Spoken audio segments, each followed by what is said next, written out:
BJP ये दावा कर रही है कि वक्फ संशोधन बिल गरीब मुसलमानों के हित में है। आपको क्या लगता है? 5 पॉइंट्स आप बताएं कि क्या कमी है इस बिल में। मैंने अभी इतना लंबा आपको बताया है। इस बिल में एक पॉइंट मुझे बताइए जो गरीब, जिसमें गरीब शब्द लिखा हो। इस पूरे बिल में एक लाइन बताइए जिसके अंदर बच्चों के लिए कोई। क्या आपको लगता है कि यही वजह कि ओवैसी ने लोकसभा में बिल फाड़ दिया?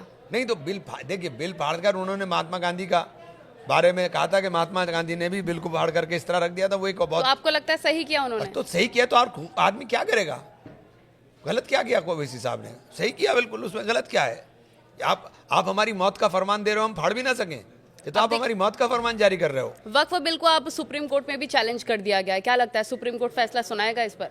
देखिए, सुप्रीम कोर्ट कस्टोडियन है संविधान के, और यहाँ संविधान को रौंदा गया है। बात मुसलमान की नहीं है, बात वक्फ की नहीं है।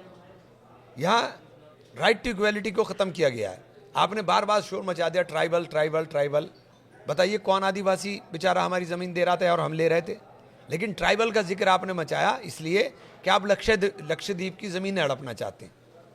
लक्षद्वीप के अंदर ट्राइबल मुस्लिम रहते हैं, आपने उनको उनके अधिकार से वंचित कर दिया। वक्फ जो है, हम बार बार जो कहते हैं कि भाई आप वक्फ को समझ तो लीजिए कि वक्फ है क्या। वक्फ कोई हमारे लिए ऐसी चीज़ नहीं है। वक्फ हमारे लिए हमारे जो पर्सनल लॉ है उससे निकल कर आया। हर मुसलमान जो जिसकी हैसियत होती है वो अल्लाह की राह में वक्फ करता है। आपने उनको वक्फ करने से रोक दिया तो आपने धार्मिक स्वतंत्रता भी छीन ली हमारी। आपने हमारी संस्थाओं के अंदर सबको रखना है, लेकिन दूसरी संस्थाओं के लिए क्या करेंगे आप? नीतीश कुमार ने वक्फ बिल का विरोध नहीं किया, अगर करते तो क्या लगता है आपको बिल पास नहीं होता? देखिए, नीतीश जी और चंद्रबाबू नायडू साहब, इनको देश माफ नहीं करेगा। इन्होंने बहुत छल कर करके हमारे वोटों को हासिल किया है, और जितने लोग छल कर करके वोट हासिल करने वाले लोग हैं उनको माफ नहीं करेंगे लोग, क्योंकि ये इससे बड़ा हमला नहीं हो सकता हम पर। इससे बड़ा हमला नहीं हो सकता, ये तो सबसे बड़ा हमला है। जयंत चौधरी को लेकर भी लोग कह रहे हैं कि उनको विरोध करना चाहिए था बिल का। निश्चित रूप से करना चाहिए था। चौधरी चरण सिंह जी की आदर्शों को, चौधरी चरण सिंह की परिपाटी को आगे बढ़ाना चाहिए था। अभी आ रहा है नंबर आर्य समाज का भी, तब क्या करेंगे?